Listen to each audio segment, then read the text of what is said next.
Alors, évidemment, ça, c'est aussi une question qu'on me pose et c'est normal parce qu'elle est tentante de la poser.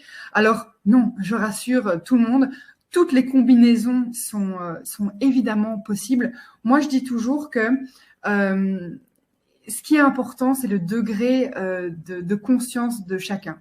À partir du moment où vous avez deux personnes qui ont, on va dire, un même degré de prise de conscience sur soi, un même niveau d'évolution, en général, ça se passe mieux parce qu'elles sont dans la même volonté d'évoluer. À partir du moment où les deux ont envie profondément d'évoluer personnellement et d'évoluer ensemble, en fait, tout est possible.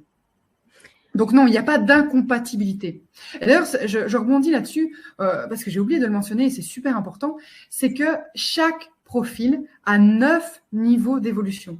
Vous avez les niveaux élevés, les niveaux moyens et les niveaux faibles. Et d'ailleurs, lors du module 4, on va voir ces différents niveaux et on va voir les signaux d'alarme qui vous empêchent de descendre dans les niveaux plus pathologiques de son comportement, de sa personnalité, pardon.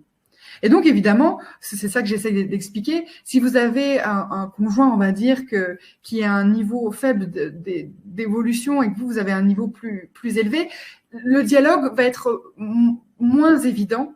Donc, l'idée, en fait, c'est d'éveiller les deux pour plus de conscience et donc plus de complémentarité. Mais toutes les combinaisons sont possibles, bien entendu.